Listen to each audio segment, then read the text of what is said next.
Bismillahirrahmanirrahim. Assalamualaikum warahmatullahi wabarakatuh. Salam aroma wangi surgawi dari Sumatera, terutama di Jambi. Alhamdulillah kali ini saya diberi kesempatan untuk berbicara langsung bersama Pak Usman, di mana beliau ini salah satu aktor utama di dunia garu.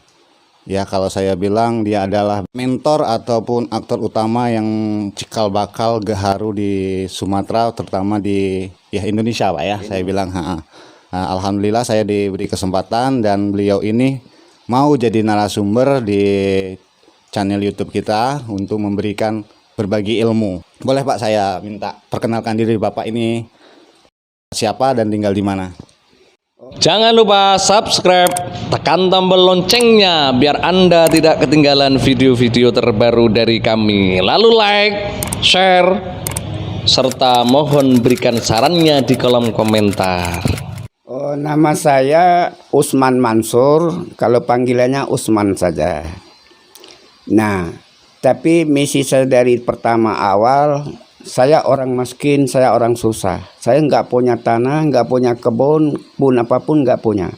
Tapi yang punya anak yang banyak. Tapi saya hidup masa itu mencari pun susah.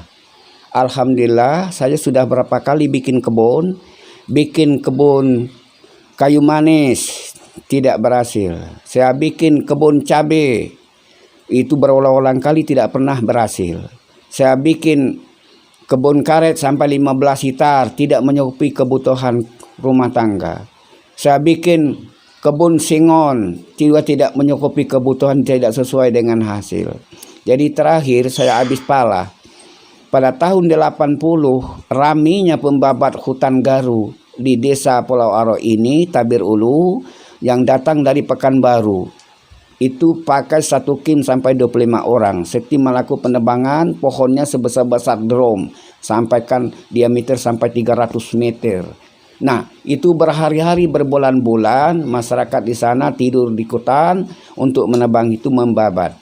Sehingga saya tanya, "Bang, kenapa kamu bikin begini, sanggup tidur di hutan berbulan-bulan? Lebih enak kamu pulang ke kampung, kamu terbas hutan, kamu tanam kebun, kamu buat kebun karet, kebun sawit, kamu udah dapat kebun." Kata dia, "Kami hobi di sini." Lah, karena saya bahasa itu belum tahu apa itu sebenarnya teras garu.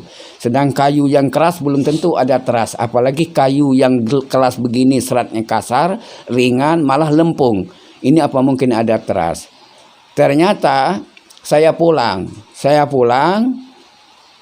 masuk lagi ke dalam, dia suruh saya berhenti istirahat, dia ngajak gambrol. Gambrol saya ingin tahu, mana garunya. Dia tidak mau nunjuk, dia tunjuk kayu yang putih-putih, inilah Pak yang kami jual. Loh, yang teras mana yang begini aja kamu jual, kalau kamu butuh ambillah ini. Loh, akhirnya saya bilang, ada yang mahal Bang, apa yang mahal? Tai malaikat, 1 gram aja bisa jual 10 miliar. Saya bilang, wah, kata dia. Maka saya ngomong begitu karena di masa itu kayu yang keras belum tentu ada teras, apalagi kayu lembut lempung. Yang kedua, tanaman yang sudah lumrah ada di sini seperti karet, sawit, cabai, sayuran, beras, kapan panen petani harganya ambruk. Jadi bagaimana? Dan ini juga tokenya di mana? Loh, mana toke kalau rakyat ini nanam jual kemana? Masih bingung, saya nggak percaya di masa itu. Tapi saya lihat dia setiap hari makin lama makin banyak menumbang, sehingga habislah pohon garu di sini. Akhirnya saya belilah pohon-pohonnya berdiri di pinggir-pinggir rumah. Saya buatlah sebagai pohon untuk pertama menyelamatkannya. Setelah saya buat pohon itu, saya beli, saya coba melakukan dengan secara teknik, saya belajar sama alam. Ternyata benar saya mendapatlah jenis itu terbaik, 2 on, 1 super B, 1 super A. Kebetulan saya punya kenalan di Dubai, namanya Mrs. Maryam Kuri, suaminya adalah Pak Moster Yasir. Dan dia minta kirim contoh, tidak ada 1 kilo, setengah kilo, enggak ada 1,5 kilo, 1 on atau 2 on, enggak masalah.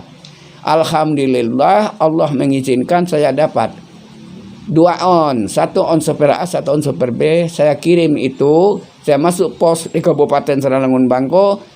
Pos Bangko tidak mampu ngirimnya ke Dubai. Akhirnya saya ke Jambi. Saya ke Jambi 2 on itu masuk pos di Jambi. Saya kirim karena biaya pengirimnya di masa itu 500.000 dari 2 on itu. Nah, 4 hari saya telepon. Mrs. itu barang paket udah nyampe. Sopir A benar, sopir B benar. Nah, ada bawa nomor rekening? Ada apa? Saya minta nomor rekening. Saya kasih nomor rekening, saya telepon. Mrs. itu apa? Minta nomor rekening saya buat apa? Saya kasih hadiah. Apa itu? Dia uang. Berapa itu? 6 cut. Ini 4 hari boleh kamu ambil. 4 hari udah ambil. Saya hitung-hitung 4 hari. Pas saya datang ke Bank BNI, ternyata saya cek 6.500.000. Sedang karet di masa itu harga 1 kuintal 1.700 rupiah. Harganya per pikul. Saya dikasih uang 6.500.000. Sehingga ini saya kembang terus. Nah, akhirnya 3 hari berikut saya telepon. Mrs. itu hadiah sudah saya terima. Saya ucap terima kasih. Mrs. ada rencana Indonesia? Ada. Singapura, Indonesia saat ada. Oke, 10 hari dia datang 2 laki istri langsung ke rumah pada jam 3. Nah, setelah itu saya konsultasi dengan mereka. Maka dia ambil itu garu, dia bawa tungku kecil sebesar gelas, dia bakar itu garu, dia bicara. Masya Allah, aukalaria. Dengan perkata aukalaria itu saya jadi bingung. Saya ambil tulisan aukalaria itu, karena dia mengatakan aukalaria. Nah, saya simpan di buku. Pas dia pulang ke Timur Tengah, sebelum pulang dia kasih hadiah sama saya 26 juta. Nah, Pak Usman benar. Pak Usman tidak suka bohong, tidak suka tipu. Pak Usman adalah orang jujur. Dia kasih hadiah sebanyak 26 juta. Dan saya ditawar, Pak Usman sudah haji belum? Pak Usman kalau mau haji besok ke Jambi. Saya bawa uang tapi dolar kamu tidak bisa tukar. Nah, dolar naik turun. Kamu tidak tahu jam naik dan jam turun. Kamu rugi. Besok aku tunggu di Abadi. Karena 2 hari 3 hari dia tunggu, saya nggak sempat ke Jambi karena saya sibuk. Karena dia telepon Pak Usman, tidak sempat. Nah, hari ketiga dia jam 9 sudah berada di bandara, nelpon Pak Usman, kalau butuh uang kamu ke Dubai saja. Nah, itu biaya transportasi di luar negeri tanggung jawab saya, di Indonesia tanggung jawab Pak Usman. Butuh berapa saja saya siapkan itu untuk Pak Usman. Nah, dengan perkataan aukalaria, maka saya tulis, saya bawa sama Ustaz. Saya tanya, Ustaz, ini bahasa Dabi dari aukalaria ini apa sebenarnya dengan bahasa kita? Ustaz buka Quran, dia baca, au anak muda, kau adalah berkata ria adalah benar. Artinya, kata dia, anak muda berkata dengan benar. Maka itulah dengan bahasa Dabi saya tuliskan itu aukalaria. Dengan nama aukalaria ini saya kirim pada tahun 89 ke pakar ahli di penelitian di tebang hutan yang dipimpin oleh Pak Yana Sumarna MSI. Nah, sebagai ahli penelitian Hutan Republik Indonesia. Akhirnya menimbul berulang-ulang, saya kirim kepada Puspetek, saya kirim lagi ke Biotrop, saya kirim ke ITB dan UGM. Hasil rumusnya selama 5 tahun, nimbullah dengan kata bahasa dari pakar ahli yang ada, menjadikan aukalaria malakinsis. Semua pakar ahli yang ada di Indonesia datang semua dengan ke rumah saya. Dan 2003 dibuatkan sebagai konsep dari Menteri Kehutanan, Bapak Profesor Proposa membuatkan satu undangan seluruh pakar ahli yang ada di Indonesia berkunjung sentranya ke Pulau Aro, ke tempat saya, Kabupaten Seralangun Bangko. Nah, untuk membuatkan satu seminar dari masalah garu dan untuk mengetahui akibatnya garu dan manfaatnya garu. Maka dicatat oleh Menteri ada 2 hotel. 1 hotel Abadi, 1 hotel Tepian Ratu. Di Bangko dicatat 2 hotel sama Suslinda sama Permata di masa itu. Jadi maka ini saya ajukan ke Menteri bertanya sama saya, kalau rakyat menanamkan ini, Nah, bagaimana pasaran? Saya bilang, ini tanaman yang dibutuhkan oleh dunia. Nabi Muhammad belum lahir, harumanya sudah dibutuhkan 10.000 tahun lebih digunakan untuk Ka'bah dan Masjidil Haram. Setelah Nabi Muhammad meninggal, kubur-kubur makam Nabi Muhammad dan Umar Abu Bakar pun tidak boleh dihilangkan haruma garu. Jenis haruma garu adalah Aucalaria dengan bahasa Arab. Dari bahasa Latin, semua pakar ahli membuatkan dengan bahasa Malakensis. Maka menimbullah Aucalaria malakensis. Nah, dengan kata-kata Auca itu seluruh Indonesia, yang buat kata Aucalaria itu adalah saya. Makanya itulah pohonnya saya kembang. Pada tahun 2006 saya didatangi berapa negara. Ada dari Vietnam, ada dari Kamboja, ada dari Thailand, ada dari Jepang, ada dari Malaysia, dan ada dari Brunei, dari Mesir. Loh, Malaysia mengatakan garu terbaik ada di Malaysia jenis cerita. Loh, saya tentang itu profesor, itu saya tolak. Nah, ada juga orang datang dari Cina, namanya si Apeng. Dia mengatakan garu terbaik adalah integra, tumbuhnya di Kamboja. Saya tolak, jangan ditanam di Indonesia. Saya tetap bertahan jenis yang dibilang oleh Dabi Aucalaria. Lah, Aucalaria inilah kata-kata yang tadi yang bilang adalah Au anak muda, Ka adalah benar, Ria adalah benar. Kalau saya melenceng di sini, saya bicara bohong. Maka saya bertahan pada kata-kata Aucalaria. Dan seumur hidup saya banyak menanam tanaman. Kenapa saya tidak bisa dikasih hadiah? Saya punya kebun karet sampai 15 hektar, malah tidak dapat hadiah. Malah saya punya kebun semacam-macam yang lain, saya juga tidak dapat hadiah. Tapi saya punya cuma garu 2 on, saya bisa dapat hadiah sampai 26 juta. Malah saya didatangi orang dari Timur Tengah. Malah saya dibayar cash lagi hadiah untuk ke Tanah Suci selama 1 bulan. Untuk beramal di Tanah Suci, itu dinamakan umrah, melaksanakan sunnah Rasul. Loh, maka itu saya mengucap terima kasih. Maka dengan inilah saya tidak akan melari diri daripada jenis Aucalaria.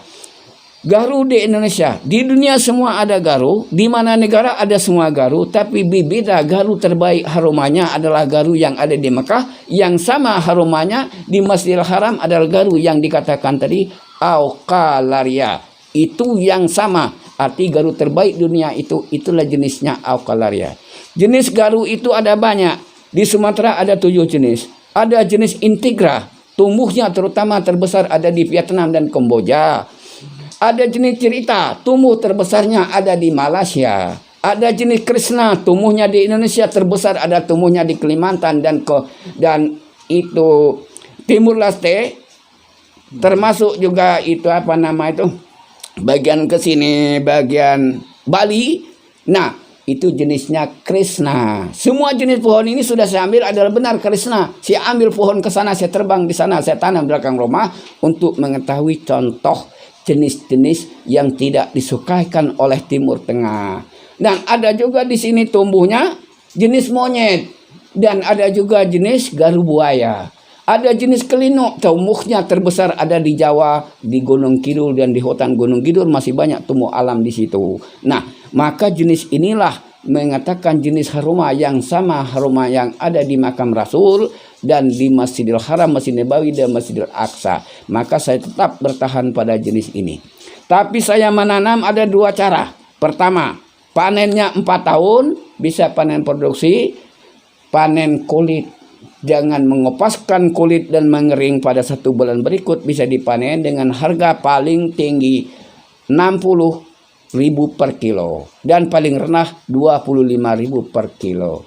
Nah, dia bisa panen rutin setiap bulan dan dia tetap mendapat ada panen kelas. Panen kelas ada kelas sapat, kelas kemenangan, ada kelas kebaikan, ada kelas B, ada kelas C. Loh, ini setiap dia bulan dia bisa panen produksi, tidak penebangan pohon. Ada satu lagi tanik, ada saya punya buku. Nah, panen penebangan, penyuntikan dengan memasangkan indokolan itu ada proses pembuatan bakteri. Nah, ini sistem penebangan. Tetapi memang petani menanam tapi cepat kaya. Tapi kan dia akan menunggu lagi kemiskinan dia di sekian tahun lagi. Tapi kalau dia melakukan sistem panen ramah lingkungan, dia tanam 1 kali berapa cucung dia bisa panen. Karena makin besar pohon makin banyak hasil.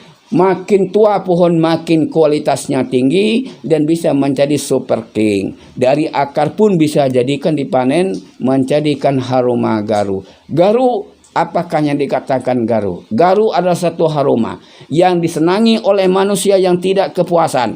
Makin banyak dia merasa aroma garu, makin senang. Garu adalah aroma garu untuk menghilangkan penyakit stres dan untuk menghilangkan semua penyakit yang ada di badan kita.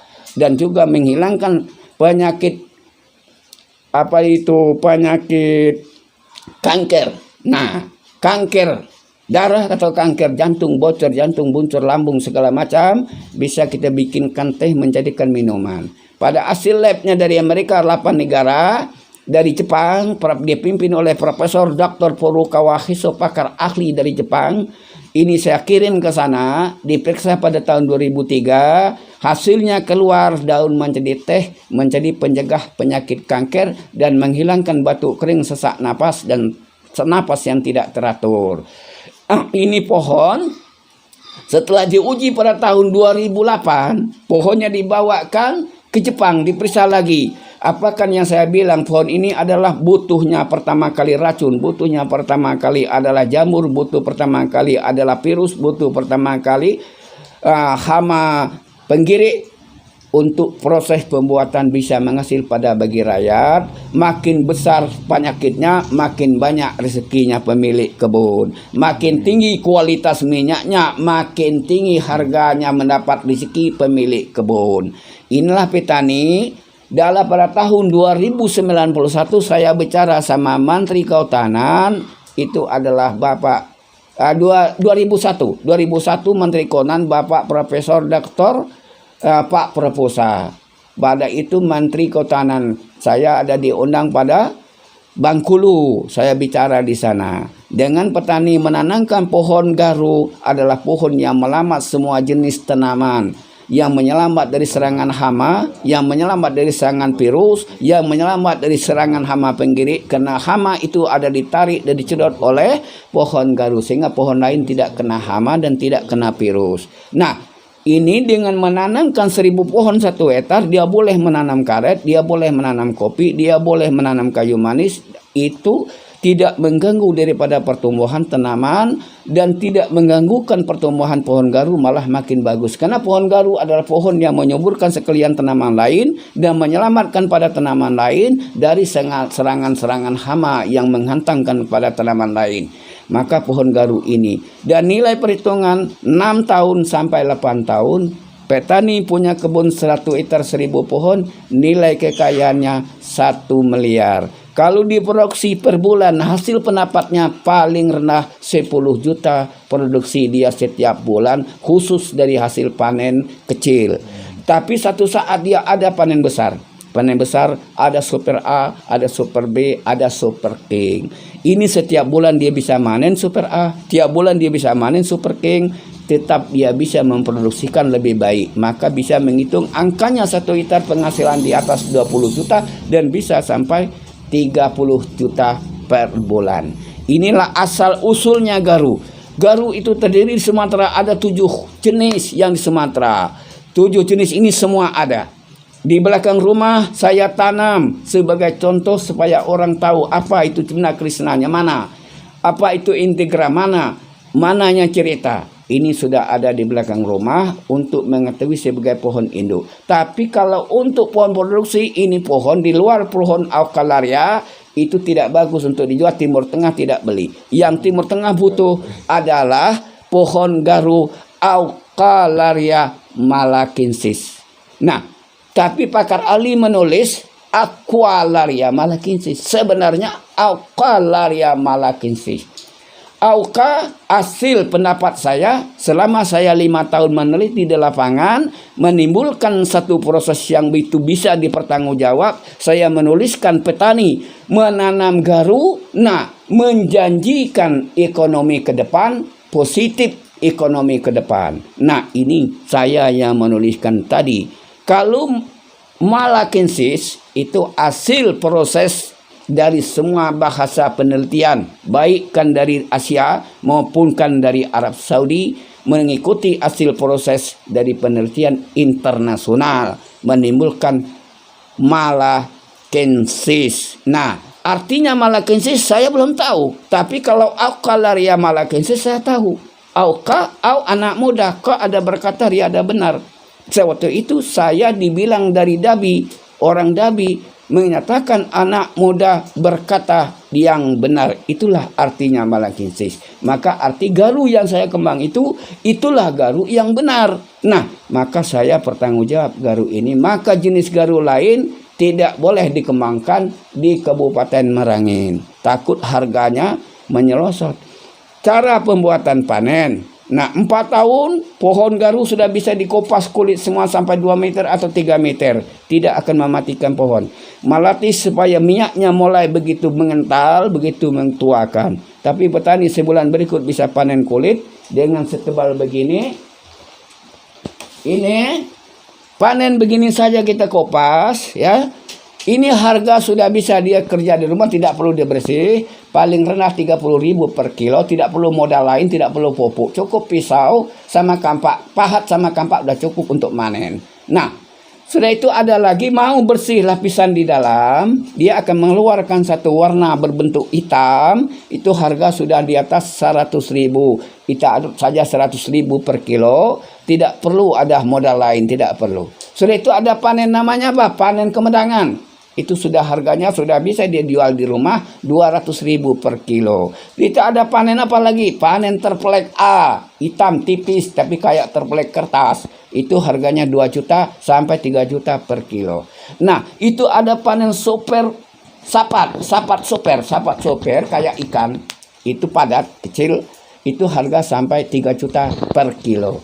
Super A itu harga sampai 15 juta per kilo. Super King harganya sampai 20 juta dan 25 juta per kilo. Apakah petani setiap dia punya kebun tidak dapat hasil sebegitu? Itu bohong, semua bisa. Garu jenis malakensis ditanam dengan jumlah pohon mamaknya lebih banyak, itu lebih unggul, lebih baik, lebih banyak kandungan minyak, harumanya lebih tajam karena dia melakukan perkawinan dengan jumlah pohon mamaknya lebih banyak, itu habitatnya. Setiap penanaman tidak boleh menanam bibit ambil di pangkal pohon. Kalau bibit yang pinggir pohon 1 meter pinggir pohon ditanam, itu tidak mau besar. 10 tahun pun sebesar betis itu sudah syukur. Jadi kita ambil jumlahnya yang lebih dari jumlah lebih jarak dari 1 meter dari pinggir pohon mamaknya. Maka itulah yang kita kembang. Nah, dari jumlah pohon. Sudah itu kita ambil pohon mamak yang berdiri di tanah yang mendatar. Jangan ambil yang tanah miring. Kalau tanah miring juga kurang bagus. Kita ambil tanah yang mendatar.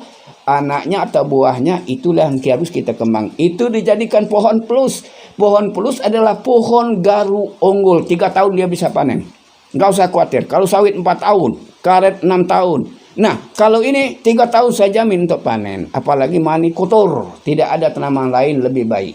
Apalagi kalau petani mau melakukan sistem tumpang sari dengan rotan jernang. Dari 1 hektar 1.000 garu ditambah dengan 500 pohon jernang. Jenis dragon, jenis jantung, jenis merah, silakan. Nah, ini menambah penghasilan 2 kali lipat dari jumlah penghasilan. Dia panen per tahun 3 kali, tapi cukup makan 1 tahun. Loh, garu setiap bulan kelebihannya bisa manen. Artinya tidak putus mendapat rezeki setiap bulan. Nah, inilah kelebihan garu luar biasa. Kegunaan garu untuk apa? Haruma garu dibutuhkan untuk Ka'bah 1 tahun. Itu ajar aswad sama itu tutup Ka'bah. Itu dengan nilai biaya pengasapannya itu 1 kali asap 17 juta rial ditambah dengan 2 kali 34 juta rial 1 kelambu Ka'bah saja. Setiap tahun itu tetap diasap 2 kali, awal Saban dan awal Zulhijjah diasap sama haruma garu. Kenapa diasap? Kenapa ajar aswad disemprot sama minyak garu, diholam sama minyak garu? Karena garu adalah haruma yang disuka oleh malaikat, disuka oleh Allah. Makanya itu garu tidak boleh dihilangkan. Maka pasaran garu di dunia internasional Timur Tengah pada bulan Ramadan pasaran garu naik melambung. Kenapa? Semua penduduk penjuru tengkolak, toke-toke garu yang di Timur Tengah masuk ke timur, ke Asia. Larinya ke Singapura, larinya ke Malaysia, mari kemana-mana dia cari garu untuk dibakar selama 1 bulan 24 jam. Semua rumah penduduk harus tidak boleh hilang. Kenapa? Pada saat itu pintu surga terbuka. 7 lapis pintu langit, 7 lapis pintu surga dibuka oleh Allah untuk memberikan kesempatan kepada manusia yang memohonkan kepadanya tidak melalui perantaraan apapun. Dia langsung tidak melalui perantaraan malaikat manapun. Malaikat di masa itu yang menjaga di kubur disuruh istirahat, yang selainnya adalah mengawasi orang ibadah di tanah suci pada bulan Ramadan 1 bulan itu. Makanya orang Arab perginya paling ramai dia salat di Masjidil Haram, Masjid Nabawi itu pada bulan Ramadan. Karena bulan Ramadan itu sunnahnya Nabi Muhammad pertama kali dia melakukan umrah pada bulan Ramadan pada 17 bulan Ramadan. Karena nilainya, pahalanya orang pergi umrah pada bulan Ramadan sama pahalanya dengan 1 kali haji. 1 kali salat ada 1000 bulan salat. Dia salat di Masjidil Haram dan Masjid Nabawi. Makanya tidak boleh melakukan menghilang harum agaru. Barang siapa yang membawakan harum agaru dengan bajunya untuk salat, dia tidak kena kesulitan melaksanakan ibadah di tanah suci karena dia diawasi oleh malaikat di sana. Karena harumah itu adalah harumah yang disenangi oleh Allah. Harumah yang disenangi oleh malaikat di sana. Maka itulah garu, jenis garunya yang tadi yang disenang itu harumah yang mana? Harumah yang ada yang benar-benar yang tidak disulam dengan harumah apapun saja, yang tidak dirisep dengan apapun. Adalah jenisnya alam. Makanya saya menanamkan secara alam tetap dipanen, secara budidaya tetap dipanen secara alam. Saya mohon kepada semua masyarakat petani dari Sabang sampai ke Merauke, moga dapat untuk mengembangkan jenis yang Aucalaria malakensis. Semoga Allah akan memberikan satu keselamatan dan ekonomi masyarakat kecil dan satu menjanggakan dan menghilangkan dan menjauhkan segala azab yang ada di Indonesia. Kenapa? Musibah kita sangat besar. Karena alam kita sudah rusak. Alam-alam yang dibutuh dunia sudah rusak. Kenapa? Allah itu sudah mulai marah. Kenapa? Karena membuatkan kerusakan itu adalah kita sendiri. Kiamat itu melakukan kerusakan alam. Itulah yang membuat kiamat. Allah tidak akan menjadi membuat kiamat. Karena perbuatan manusia lah yang membuat kiamat itu. Makanya kita perlu menanamkan pohon ini. Barang siapa menanamkan pohon garu, dia cinta sama Ka'bah, dia cinta sama Rasul, dia cinta dengan Masjidil Haram dan Masjidil Aqsa, dia cinta dengan Allah. Karena dia cinta dengan surga. Surga adalah rumah, yang ada di surga adalah rumah garu. Inilah kita mohon kepada masyarakat, ada keluarga orang-orang Islam. Kalau saya bilang sunat hukumnya bagi orang Islam menanamkan pohon garu. Kenapa? Dia menyelamatkan harumah Ka'bah dan harumah Masjidil Haram dan harumah di makam Rasul. Alhamdulillah.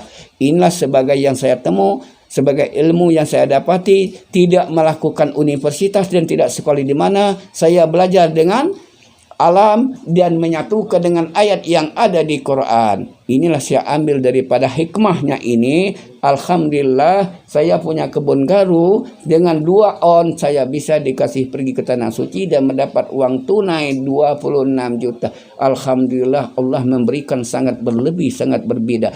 Dan saya dikunjung 48 daerah dari semua master, dari semua profesor dari luar negeri.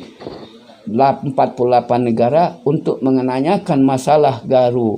Karena garu di Indonesia ini sangat digagukan, mengguncangkan pasar dunia.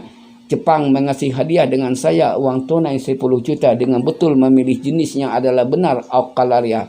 Nah, Dubai mengasih hadiah dengan saya dengan jumlah uang 26 juta dan sekali ke tanah suci pergi melakukan umrah selama 1 bulan Ramadan. Itulah hikmahnya daripada harumah garu, sangat luar biasa. Mari kita kembang bersama. Alhamdulillah tadi sudah dijelaskan panjang lebar dan saya juga bingung mau bertanya karena memang Pak Usman begitu fasih menceritakan dari awal sampai akhir. Bisa kalau kalian masih penasaran atau banyak hal yang masih dalam hati atau pikiran kalian ingin bertanya lebih jauh atau memang masih banyak yang unduk-unduk yang belum sampai di kalian yang pengen lebih mengenal jauh tentang dunia garu, cerita garu, boleh nanti datang ke kediaman Pak Usman. Insya Allah nanti beliau sangat terbuka untuk orang-orang yang ingin belajar bertani ataupun mengenal dunia garu yang terbaik dan melihat juga kebunnya nanti Pak Usman ini luar biasa. Kebunnya pun ada sekitar berapa hektar Pak? Kalau yang di sini 6 hektar. Di belakang rumah 6 hektar, di seberang ada 4 hektar. Jumlah saya punya pohon garu itu ada 5.000 pohon. Nah, beliau ini punya kebun sekitar 6 hektar dan kebun garunya itu 5.000 pohon dengan usia berapa tahun? Dari umur 30 tahun sampai ke umur 4 tahun. Wah, luar biasa, sampai umur 30 sampai umur 40 tahun. Wah, luar biasa itu.